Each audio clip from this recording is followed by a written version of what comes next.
Asia times में आपका स्वागत है। मैं हूं मुज़फ़्फ़र ग़ज़ाली। आज ख़ास मुलाकात में हम एक ऐसी शख्सियत से मुलाकात कराने वाले हैं जिन्होंने सिद्धार्थनगर ज़िले के कादराबाद गांव से, जहां बिजली नहीं थी, जहां रोशनी का कोई इंतज़ाम नहीं था, चिराग की रोशनी में, चाँद की रोशनी में पढ़ कर के एक मकाम हासिल किया और न जाने कितनी गवर्नमेंट की वजारतों की ज़रूरत बने। आपका नाम है मलिक इकरामुद्दीन साहब, जो साइंस के स्टूडेंट रहे, न सिर्फ स्टूडेंट रहे बल्कि साइंटिस्ट बन कर के गवर्नमेंट ऑफ इंडिया की ज़रूरत बन गए। आज प्राइम मिनिस्टर ऑफ इंडिया का जो ख्वाब है मेक इन इंडिया, उस ख्वाब को भी ताबीर करने की कोशिश कर रहे हैं। आइए हम मुलाकात कराते हैं मलिक इकरामुद्दीन साहब से। मलिक साहब, आपका बहुत बहुत स्वागत है हमारे इस ख़ास प्रोग्राम में। शुक्रिया। आप एक ऐसे गांव से ताल्लुक़ रखते हैं जहां रोशनी नहीं थी, बिजली नहीं थी, उसके बावजूद आपने मकाम पैदा किया, तालीम हासिल की और एक ऐसा मकाम हासिल किया जब आप गवर्नमेंट की मुख्तलिफ़ वजारतों की ज़रूरत बन गए और वजारतों के लोग आपको चाहते थे कि उनकी वजारत में आके आप काम करें, और आपने गवर्नमेंट ऑफ इंडिया में एक लंबा वक्त गुजारा जी। तो इस मुकाम तक आप कैसे पहुँचे? ग़ज़ाली साहब, हमें पढ़ने की बड़ी तलब थी। फादर हमारे टीचर थे ब्रिटिश पीरियड में। वो जो पढ़ने की जो तमन्ना थी वो हमें यहाँ तक पहुँचाई। शुरुआत के दौर में मेरी एजुकेशन गांव में हुई और 9th तक हम गांव के स्कूल में पढ़े, जहाँ पर ना मेज़ थी, ना कुर्सी थी, ना कोई बैठने का इंतज़ाम था। हम लोग ऐसे टाट पट्टी पे बैठते थे, कभी कभी ब्रिक्स पे बैठते थे, बारिश होती थी तो छत से पानी टपकता था। इन सब के हालात में हमने 9th तक वहाँ पढ़ा। 9th के बाद हमारे brother government inter college Amroha में लेक्चरर थे। फिर मैं 10th उनके पास चला गया और 10th की एजुकेशन मैंने वहाँ से की, अमरोहा से की, जहाँ के कमाल अमरोही साहब हैं। 10th के बाद उनका transfer government jubilee inter college Gorakhpur में हो गया और फिर मैं उनके साथ गोरखपुर आ गया और गोरखपुर में गवर्नमेंट जुबली इंटर कॉलेज से हमने 11th और 12th किया।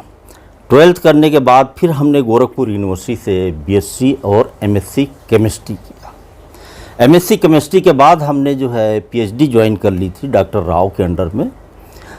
मेरी थीसिस थी synthesis of biological alkylating agent identic out. 1 साल तक मैंने काम किया, लेकिन डॉक्टर राव जो है वो एम्स्टर्डम चले गए थे, वहाँ बेचारे वो एक्सपायर कर गए, तो मेरी वो PhD पूरी नहीं हुई। In the meantime Union Public Service Commission से मेरा सिलेक्शन हो गया था UPSC दिल्ली से और मैंने जॉब ज्वाइन कर लिया था। ये है हमारी जो है एजुकेशन से जॉब तक पहुंचने की कहानी। गवर्नमेंट ऑफ इंडिया में जो काम किया जी, वो एज ए साइंटिस्ट काम किया? हाँ, गवर्नमेंट ऑफ इंडिया में शुरू से ही हम पहले तो हमारी पोस्टिंग साइंटिफिक ऑफिसर में हुई। फिर रेगुलर मैं UPSC को फेस करता रहा, तमाम इंटरव्यू देता रहा, रिटन टेस्ट देता रहा और एक वक्त आया कि मैं डिप्टी डायरेक्टर तक पहुंच गया और गवर्नमेंट ऑफ इंडिया के मैं मुख्तलिफ डिपार्टमेंट में मुझे काम करने का मौका मिला। आखिर में मुझे राष्ट्रपति भवन में भी डिप्यूटेशन पे बुलाया गया और 3 साल तक मैं राष्ट्रपति भवन में भी अपनी सर्विसेज दी।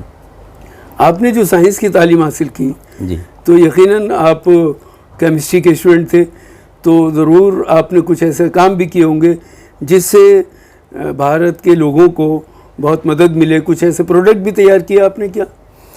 जी हाँ, शुरू से हमारा, चूँकि मैंने केमिस्ट्री से MSc किया था, तो शुरू से मेरे दिल में ये तमन्ना थी कि इंडिया में इतनी चीज़ें इंपोर्ट हो रही हैं, हम क्यों ना उन चीज़ों को बनाया जाए, क्यों ना रिसर्च किया जाए और कुछ चीज़ों को बनाया जाए ताकि हमारा इंपोर्ट जो है वो कम हो जाए। काफ़ी मैंने मेहनत किया सर्विस के दौरान भी और मेरा ये सौभाग्य था कि UPSC से मेरी पोस्टिंग जो हुई असिस्टेंट डायरेक्टर केमिकल, वो ministry of small scale industry में हुई, जो आजकल MSME कहलाती है। तो एमएसएमई का काम ये होता था इंडस्ट्री को प्रमोट करना। जी। मैंने काफ़ी प्रोजेक्ट किए, काफ़ी इंडस्ट्रीज़ को हेल्प किए, काफ़ी फार्मूलेशन डेवलप करके लोगों को दिया। टेस्टिंग लेबोरेटरी में मैं इंचार्ज था और इस तरह से हमने स्मॉल स्केल इंडस्ट्री को काफ़ी हेल्प किया, जो कि इन द मीन टाइम मैं कुछ अपने फार्मूलेशन भी डेवलप करता रहा। वो मेरे जहन में था कि हमें प्रोडक्ट बनाना है और इंपोर्ट सब्स्टिट्यूट बनाना है। इसी के दौरान काफ़ी प्रोडक्ट बनाए, करीब 40-45 प्रोडक्ट हमने डेवलप कर लिए फार्मूलेशन, जिसमें डिटर्जेंट्स आता है, तरह तरह के कॉस्मेटिक्स आते हैं, फ्रेगरेंसेस हैं, आपका टॉयलेटरीज़ है, होम केयर प्रोडक्ट्स है। और एक चीज़ मैं आपको बताऊं, हमारा डिप्यूटेशन जो है वो fragrance and flavour development centre Kannauj में भी 3 साल के लिए हो गया था। अच्छा। और मैंने अपनी सर्विसेज जो है fragrance and flavour development centre Kannauj में भी दिया, जो कि एक यूनाइटेड नेशन का प्रोजेक्ट था। जी। गांधी जी का एक ख्वाब था कि हमारे देश में इतने हुनर हैं, इतनी स्मॉल इंडस्ट्रीज़ हैं, इनको डेवलप किया जाए। हमारी इकोनॉमी उस पर बेस करती है और उससे ज़्यादा लोगों को हम रोज़गार दे सकते हैं। इस ख्वाब को आप किस हद तक, चूँकि अमली तौर पर आपने काम किया है, तो किस हद तक आप पूरा कर पाए, या आपको लगता है कि गांधी जी का जो ख्वाब था इसको पूरा किया जा सकता है? हाँ, बिल्कुल किया जा सकता है, लेकिन थोड़ी सी हमें कमी ये महसूस होती है कि हम लोग थोड़ी मेहनत कम करते हैं। जी। जैसे मैं जापानीज़ हैं, मेरा कांटेक्ट तो जापानीज़ से भी बहुत रहा, क्योंकि जब मैं यूनाइटेड नेशंस के प्रोजेक्ट में मैं था राष्ट्रपति भवन में, तो वहाँ से टीम आती थी, इंडस्ट्री से रिलेटेड लोग होते थे और भी दूसरे मुल्कों की टीम आती थी। वो लोग थोड़ा ज़्यादा मेहनती हमें लगे कि काफ़ी मेहनती होते थे, बड़े डेडिकेटेड होते थे। अगर हम लोग ये सोच लें कि नहीं हमें काम करना ही है, तो गांधी जी का वो सपना पूरा हो जाएगा, बिल्कुल पूरा हो जाएगा। मेहनत करने की ज़रूरत है इस फील्ड में, जो जिस लायक हो। सपोज़ के लिए हम साइंटिस्ट हैं, साइंटिफिक फील्ड में हैं, तो हम अपने फील्ड में लगे रहें। अगर कोई आदमी मार्केटिंग का है तो अपने मार्केटिंग के फील्ड में लगा रहे। डेडिकेशन की बहुत ज़्यादा ज़रूरत है। जी। तो क्या इससे हम रोज़गार पैदा कर सकते हैं? हाँ, बिल्कुल कर सकते इंडस्ट्रीज से हैं, बिल्कुल कर सकते हैं। आप बहुत ज़्यादा रोज़गार पैदा कर सकते हैं, क्योंकि इसमें बहुत ज़्यादा सोफिस्टिकेटेड मशीनों की ज़रूरत नहीं होती है। जी। ऐसी मशीनें होती हैं जिसमें लेबर ओरिएंटेड होता है, तो हम मैक्सिमम रोज़गार इसमें स्मॉल स्केल में पैदा कर सकते हैं। लोगों को क्या ये इस तरफ राग़िब करने के लिए कोई बात आप बता सकते हैं कि लोग इस तरफ आएँ और काम करें? हाँ, स्मॉल स्केल इंडस्ट्रीज़ को गवर्नमेंट ऑफ इंडिया प्रमोट करने के लिए तरह तरह के इंसेंटिव्स देती है। सपोज़ के लिए जैसे आपको अगर मशीनें ख़रीदने हैं तो उसके लिए आपको लोन मिलता है। अगर आपको काम करना है, आपके पास पैसे नहीं है, तो गवर्नमेंट ऑफ इंडिया की बहुत सारी स्कीमें हैं जो आपको जिससे बैंक से आपको पैसे मिलते हैं काम करने के लिए। और पोल्यूशन को कंट्रोल करने के लिए भी बहुत सारी स्कीमें हैं, जिससे उसके इक्विपमेंट को ख़रीदने के लिए सरकार जो है गवर्नमेंट ऑफ इंडिया पैसे देती है। जी। तो अगर जहाँ चाह वहाँ राह, अगर आप करना चाहते हैं तो गवर्नमेंट ऑफ इंडिया बहुत हेल्प करती है और आप आगे बढ़ सकते हैं। बिल्कुल, मैं तो ये कहना चाहूँगा कि भाई मेहनत करने की ज़रूरत है। जी। जहाँ चाह वहाँ राह। अगर आप मेहनत करते हैं तो बहुत कामयाब हो सकते हैं। बहुत ज़्यादा स्कोप है अभी हमारे यहाँ काम करने की। जी। ऐसे बहुत सारी चीज़ें जो हैं बन रही हैं, नई नई चीज़ें बन रही हैं, जो कि चाइना बना रहा है और इंडिया में आ रहा है। हम तो खुद इस लाइन में लगे हुए हैं। अभी कुछ दिन पहले हमको किसी ने फ़ोन किया कि साहब ये जो आप टॉयलेट क्लीनर बनाते हैं, हम बॉटल को उठाते हैं और फिर जो है WC पे जो है वो उसके टॉयलेट पे हम किनारे किनारे डालते हैं, वो नीचे गिर जाता है और फिर हम उसको रखते हैं, फिर फ्लश करते हैं, ब्रश मारते हैं। तो चाइना ने एक आइटम बनाया है कि toilet foam cleaner, spray toilet foam cleaner. आप स्प्रे कर दीजिए, फोम बन जाएगा, फ्लश कर दीजिए, कोई ब्रश लगाने की ज़रूरत नहीं होती है। जी। तो ऐसे बहुत सारी चीज़ें हैं जो आपने कितने प्रोडक्ट अभी तक तैयार किए हैं इस तरफ? हमने करीब 18-20 प्रोडक्ट्स जो है हमारे जो है वो तैयार हो चुके हैं। जी जी जी। क्या क्या प्रोडक्ट हैं आपके? कुछ तो थोड़ी सी हमारे मोस्टली ऑडियंस को डिटेल बता दीजिए। हमारे मोस्टली जो प्रोडक्ट्स हैं वो होम केयर प्रोडक्ट्स हैं। जी। होम केयर प्रोडक्ट्स में एक हम लोगों के लिए आसानी ये है कि इसमें कोई मैन्युफैक्चरिंग लाइसेंस की ज़रूरत नहीं होती है। जी। पर्सनल केयर प्रोडक्ट जिसको कॉस्मेटिक्स कहते हैं, इसको अगर आपको बनाना है तो आपको लाइसेंस की ज़रूरत होती है, और लाइसेंस लेने के लिए बड़े तामझाम की ज़रूरत होती है। जी। तो मैं तो ये कहूँगा कि होम केयर प्रोडक्ट्स जो है बड़े आसानी से बन सकता है और कम लागत में बन जाता है, जिसमें लाइसेंसिंग प्रोसीजर भी नहीं है। आप GST नंबर लीजिए, MSME से रजिस्ट्रेशन कराइए और आप काम शुरू कर सकते हैं। आपका कोई ऐसा आइडियल प्रोडक्ट है जिसको आप चाहते हैं कि लोगों तक वो बात पहुंचे और लोग उसको आजमा करके देखना चाहें? जी।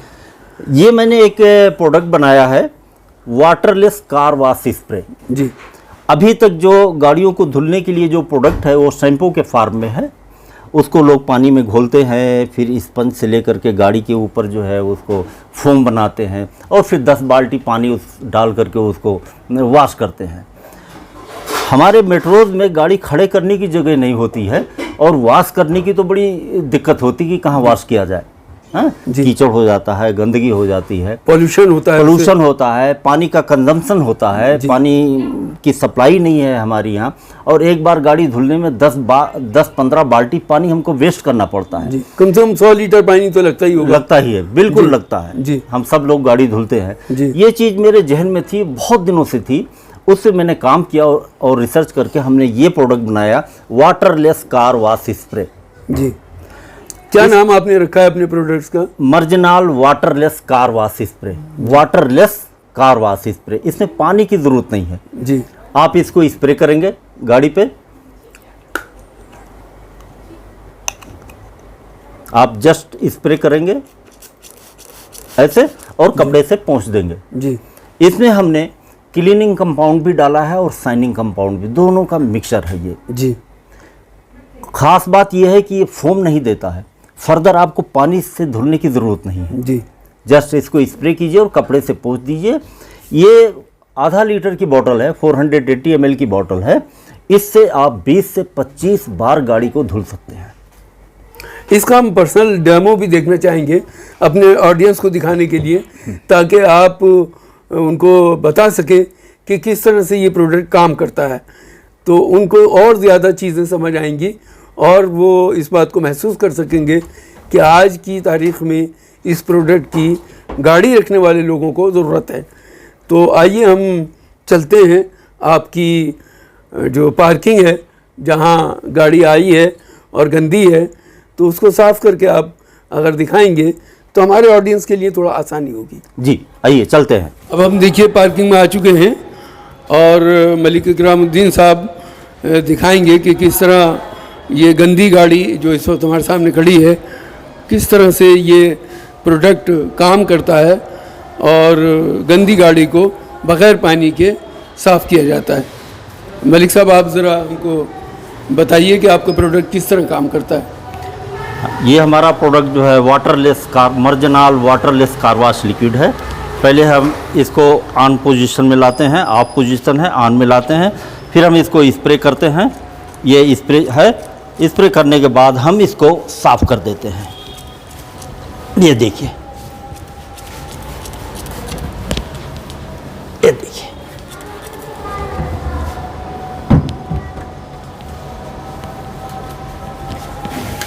ये देखिए कितनी शाइनिंग आ गई। आप इस पार्ट को देखिए और इस पार्ट को देखिए और ये देखिए कपड़ा।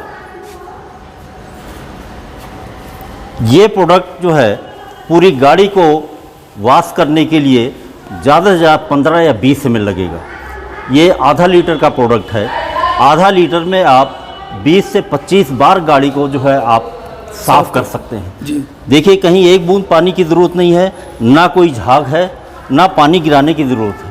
तो वाटर सेव का बहुत ही अच्छा ये तरीका है कि हमें पीने का पानी नहीं मिलता है और गाड़ी को साफ़ करने के लिए पानी बेवजह हम लोग बर्बाद करते हैं। इसलिए हमने ये प्रोडक्ट जो है वाटरलेस कार वॉश लिक्विड किया है कि हम सेव वाटर का जो है हमारा प्रोग्राम है, हम उसमें भागीदारी दे सकें। Save water. बहुत बहुत शुक्रिया मलिक साहब हमसे बात करने के लिए, और आपने इतनी अहम गुफ्तगू की और हमको बताया, हमारे ऑडियंस को बताया कि किस तरह अपने योगदान देश को आगे बढ़ाने में, तरक्की करने में कर सकते हैं, मेक इन इंडिया के ख्वाब को पूरा कर सकते हैं और कारोबार करके इस मुल्क की इकनॉमी को भी मजबूत कर सकते हैं। बने रहिए हमारे साथ, हम इस तरह के और लोगों से आपकी मुलाकात कराएंगे जल्द।